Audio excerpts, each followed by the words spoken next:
Liberals understand that a healthy Canada is a prosperous Canada, and a re-elected Liberal government will keep moving our country forward and ensure that all Canadians get the health care treatment they deserve. Just 6 days to go in the federal election campaign. Here's what you need to know about day 35. Liberal leader Justin Trudeau is in Atlantic Canada, where he's trying to remind voters why they handed the Liberals every seat in the region in 2015. He began his day in Fredericton talking about health care, and he's ending it with a rally in Halifax. The CBC's Salima Shivji is covering the Liberals campaign this week for us. Salima? Vashi, this is really blitz time for the Liberals. Long days of whistle stop after whistle stop in places that for the party really count in this razor-tight race. So yesterday that was Southern Ontario, an incursion into both NDP and Conservative territory. Today in Atlantic Canada, Justin Trudeau is just naturally, by default, on defense here. And that's because last time around, the Liberals swept this coast in 2015. All 32 ridings went Liberal red. Not likely to happen again this time around. So Trudeau is trying to limit seat losses that the Liberals know are sure to come. To do that in New Brunswick and particularly Fredericton this morning, Justin Trudeau was really pounding away at that message that we've been hearing from him, that Canada really needs a progressive government, not a progressive opposition. And in doing so, he really brought in for the first time the Greens as well as the NDP in laying out that message to voters. And in terms of the NDP and the Greens, remember this. If you want a progressive action, you need a progressive government, not a progressive opposition. Voting Liberal is the only way to stop Conservative cuts. Now, we asked him if that veiled call to strategic voting is really about him trying to scare voters back into the Liberal fold. Trudeau answered that he's always had a positive approach and also has always been willing to sharply criticize his opponents' policies. Now, it's pretty clear as we keep hearing that message on repeat that the Liberals feel the message is working for them in this last week where every move really counts. Vashi?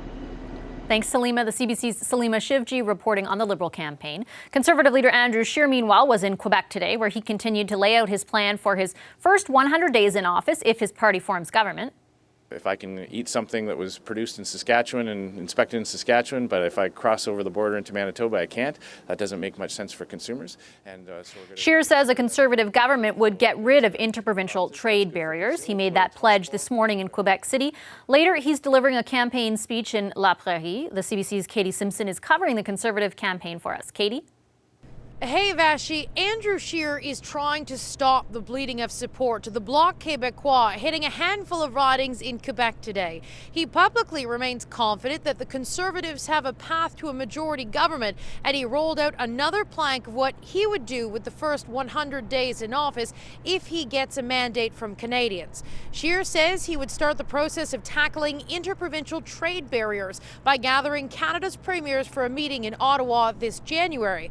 But Scheer wouldn't bite when asked how he'll achieve any of these goals if Canadians give him a minority government. We're going to get a majority government, and I'll leave it to others and pundits and analysts to speculate. My job in the next 6 days is to go get that majority government. That's exactly what I'm going to do. There's a risk and reward factor that comes with rolling out specifics of what the Conservatives would do with the first 100 days of a majority government. On the one hand, it could be interpreted as confidence, organization, presenting Scheer as someone who is ready to lead. On the other hand, it could end up helping the Liberals rally their base, with Justin Trudeau leaning into his argument that a vote for anyone but him is a vote for the Conservatives, and he'll point to a concrete plan to help build that case. Vashi. Thanks, Katie. The CBC's Katie Simpson reporting from the Conservative campaign. NDP Leader Jagmeet Singh is in Toronto, targeting 2 ridings his party lost to the Liberals in 2015. We're really excited to win back this riding. This was the riding held by Jack Layton. This is an important riding to us. And the people of this riding have felt let down. Because, again, Liberals talk a good game during the election, but they don't deliver on what people need. During one of those stops, Singh remarked if elected, he would abolish the Senate, arguing senators represent the parties that appoint them, not Canadians. The CBC's Hannah Thibodeau is covering the New Democratic campaign. Hannah? Hey Vashi, yesterday NDP leader Jagmeet Singh deflected questions about a coalition government. Today, he says he has no regrets about opening the door to joining forces with the Liberals in order to prevent the Conservatives from forming a minority. No, not at all. I'm proud of the fact that I'm ready to fight Conservatives no matter what and however I can. I think Canadians want that. Singh was chatting with voters in Jack Layton's old riding, and some who stopped to meet the leader asked Singh to dial back the talk about coalitions because they feel it's giving ammunition to the Conservatives. And in fact, Andrew Scheer has jumped on it, stoking fear that an NDP Liberal coalition would lead to out-of-control spending. It's a concern as to, I thought, why did he bring it up?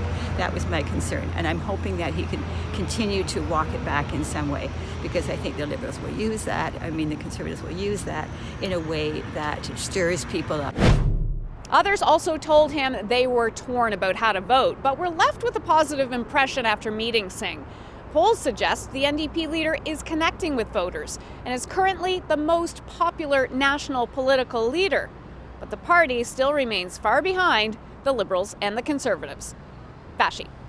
Thanks, Hannah. The CBC's Hannah Thibodeau reporting from the NDP's campaign. Finally, after taking a break yesterday for Thanksgiving, Green Party leader Elizabeth May was back on the campaign trail today, stumping for votes in Kamloops, BC. Hi, I'm Vashi Capellos, host of Power in Politics. See more of our show by subscribing to the CBC News channel or click the link for another video.